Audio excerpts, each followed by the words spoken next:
Here we go, Sebastian Loeb. He's kind of given up this afternoon. Yeah, interesting. So let's have a quick rundown then. Hirvonen, 5:21.7. Latvala, our rally leader coming into the stage, just 7/10 of a second behind his teammate. Henning Solberg still in third at the minute. He's off! Oh, really wide by Loeb. That's good for Latvala. Latvala, we're hoping he's seen that. Well, this is another sign. We've seen it in, well, nearly every power stage so far. Loeb's given it a go. He actually holds the best record in the power stages, doesn't he? Yes, he's the only person who's finished on the podium in all three. So Loeb, well, he's dropped back a little bit this morning. He slipped to third, started the day in second, hoping to take the fight to his teammate. He's not been able to do that. Oh, half a second. Oh. That's on Hirvonen, that is. Half a second. Wow. And he's off, been off slightly, not a long way off, maybe a metre or two wider into the sand. Yeah, this has been another fine finish to the rally for Loeb. He's had his problems as well today, but he's one of the drivers that he knows that he's such a competitive beast. He wants every available point he can get, and these power stages have just provided another opportunity for him to get some. Well, it has, that's it. I mean, these cars are just getting so much. Look at the speed.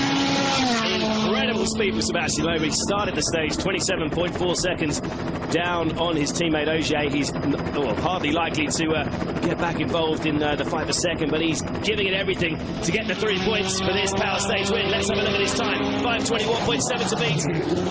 5:22 then Mikko hangs on. Well, relief and almost surprise for Mikko and Jarmo later than there. Wow. Whew. Big smile on the face for Mikko. Well, there's one to go, so Mikko's guaranteed at least second. Yep. There's a worried look. Look at Latvala. He's so worried now. So worried. He's giving it everything. What a finish to the rally. What a grandstand finale we're seeing here in Jordan. Mikko's hanging on by the skin of his teeth to the power stage, and Jari-Matti Latvala is hanging on by the skin of his teeth for the overall win. It all counts now on the man who's working his way through the stage. Have a quick look at Loeb again. He just understeers wide, and he's into like the sand. You can barely see where the road is, can you? And he still set a really quick time, but not quite fastest. Hirvonen still stands at that. Latvala, this is going to be the most nervous 2.5 minutes probably for definitely this year, if not for his career, because when he won in New Zealand last year, he didn't know he had a chance of winning. He didn't know everyone else had had problems. Anyway, but here is the man. Here we go. This is the man. That's the time to beat 5:21.7 to get in the power stage mix, but he won't be too concerned about that at the moment. He's firmly fixed on the time of 5:22.4 that was set by Jari-Matti Latvala for the overall stage win. This is the closest rally I can remember since New Zealand a few years ago when Sebastian Loeb and Marcus Gronholm went at it, hammer and tong. Right, look at that. He's quicker. Minus 0.4. That's 0.4, remember, on the Mikko Hirvonen's time in this power stage. That's not the time to Latvala, remember, but that is going to be good enough to get past Latvala if he can continue that right the way through this stage. My maths isn't great, but I'm thinking he has to do a 5:21.8. I'm thinking. Don't quote me on that if it goes wrong. No. That's what I've kind of worked out, but he's on it. He's not quite as spectacular through there as what Latvala was. A little bit more controlled. Waiting. Yeah, he's worried. Rightly so. He's worked so hard to get back in the mix. But this has been a terrific rally from Sebastian Ogier. Remember, he... Look at that, really almost over the edge of the road there on that crest. Big cut there. Absolutely nailing it through here. And, well, he needs to. It was his gamble, wasn't it, to stay out in front. He survived 100 kilometres of road sweeping so far. He's only just lost the rally lead. He comes into this final stage just 5/10 of a second off the lead, and he wants that lead back, and he wants the power stage win to boot. Both these four drivers need to be worried. Look at his eyes, they're like on stalks. He normally looks quite relaxed, but I'll tell you what, he actually looks like he's not quite so comfortable in there this morning. The limit of these drivers. Look how wide he is compared to everyone else. Anything under 5:21.7, he'll take both the power stage win and the overall win. Let's have a look. 5:21.7, he's equalled Mikko. He takes the overall win by 1/10 of a second, and it's a dead heat with Mikko in the power stage. He must have taken it. Look at Jari. He must have taken it by the nearest 100th of a second. You won't see it in that time, but our times will go to the nearest 100th of a second. Mikko. He doesn't know. He doesn't know. Wow, what a finish to Rali Jordan. That's not something else. Jari-Matti Latvala, he's absolutely gutted, but rightly so, straight over to congratulate Sébastien Ogier for a thrilling finale to this event. 1/10 of a second I make that in the overall standings. That, I believe, is the closest ever finish we've ever seen in a World Rally Championship. And the power stage wins to boot. I had to push like hell today because Jari-Matti was so on. And that's live television, boys. Live television, move! Hey, it's live! It's live! No, it's okay. All getting a bit busy down there. The world's media are all trying to get a piece of this. Well, it's been a moment in history, understandably getting a little bit heated down there. It's a fantastic drive for you this weekend. You must be delighted. It's an amazing feeling. I pushed like hell today because Jari-Matti was so fast. He made some incredible time this morning, and I was absolutely flat out. I had to clean the road even on the second loop. I think it was maybe worse on this loop because for me it was just impossible to be faster than that. And yeah, I'm so happy with the end like this. And also, you've also won the power stage, so that's 3 extra points for you. You must be even more pleased. 28 points. Just perfect weekend for me. Okay, good. And did Jari-Matti's pace surprise you after dinner? Ogier is our winner, and after 160 miles, it came down to 1/10 of a second. See you in a couple of minutes. And these are the pictures of Sébastien Ogier. There in the red overalls, he's going to frame and take home and put on his mantelpiece. Another win in the World Rally Championship. He takes the power stage and he takes the rally as well by the closest ever margin. After 160 miles, it came down to 1/10 of a second. When are we going to show you the full story of the Jordan Rally? It comes tonight at 9:45 with an explanation, I guess, of where Peter Solberg finished. But that was a breathtaking and incredible finish. Full story tonight. Also, don't forget, on Good Friday, so that's Friday coming, access all areas. See at 10 o'clock in the evening for an inside view of how that rally was won and lost. Here's a reminder of all the drama from the power stage. Our winner, Sébastien Ogier, with 3 extra points. Hervenen takes a couple of extra points, and Sébastien Loeb has to settle for the 1. And there is our result. And can you believe it?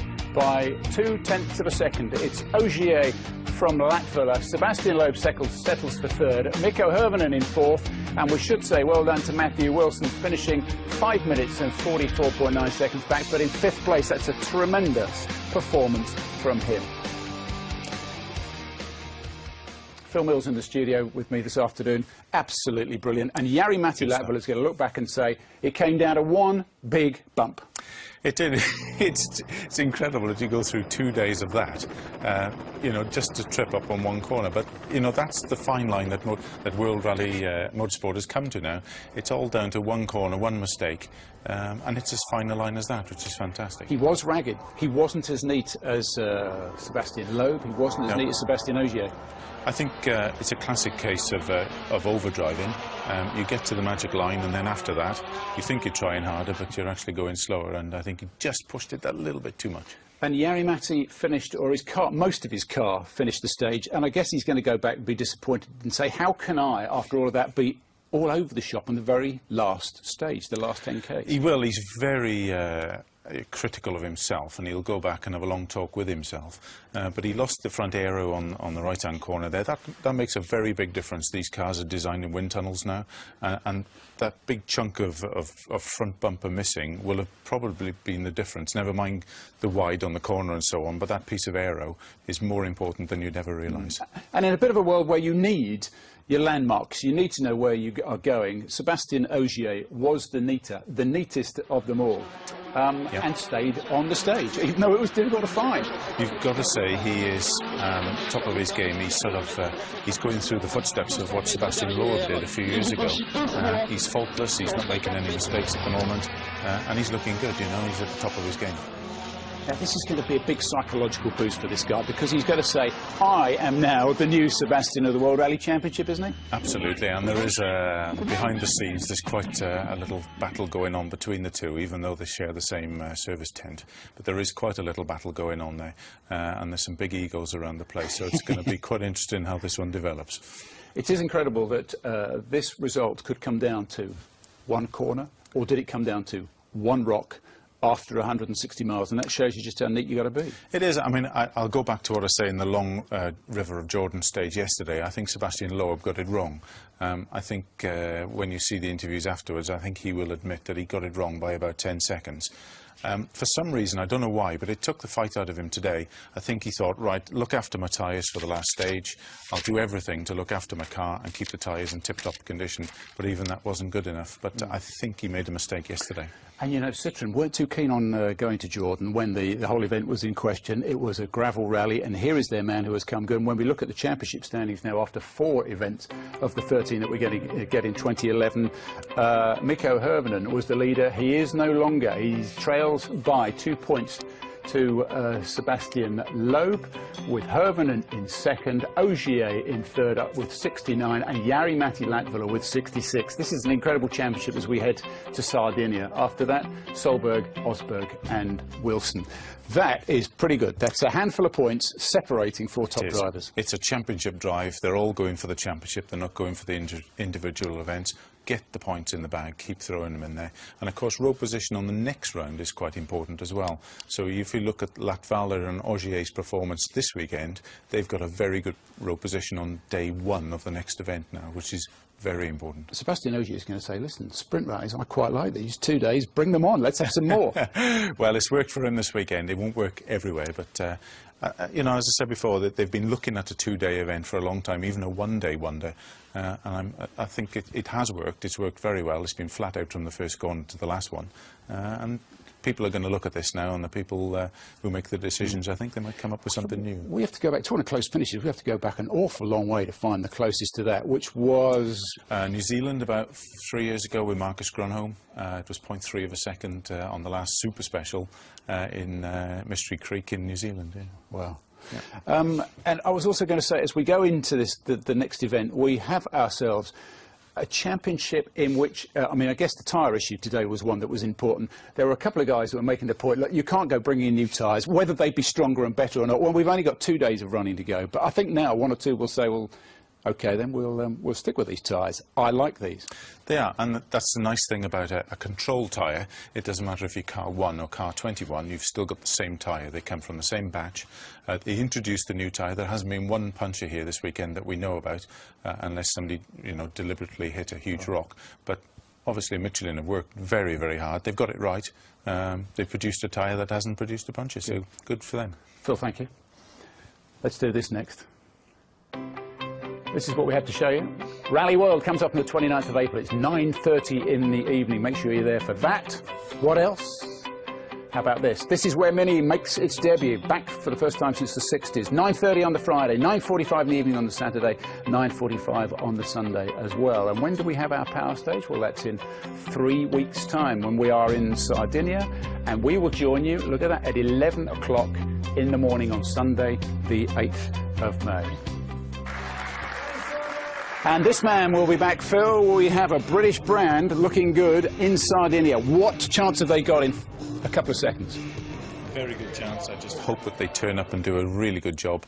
Nobody's expecting them to win, but as long as they're, you know, competitive, that's all we want. Is Sardinia the right place to be launching their championship? It's a tough one, I can tell you. There's some big, big rocks stuck in the sand there, and there's always a surprise around the corner. But British driver, British car, fantastic. And look, Chris Meek, who has sat in that very seat, what will he have said and thought to himself as he's watched today's programme? Will he be confident? Yeah, I mean, it's been so competitive today. He'd be thinking, well, I've got to go out there and do at least that now, you know. But as I say, nobody's expecting him to win. Just be competitive. Good. Phil, thanks for joining us. Brilliant to have you. We will see you in 3 weeks' time for the power stage with Mini from Sardinia. Hope you've enjoyed today. See you then.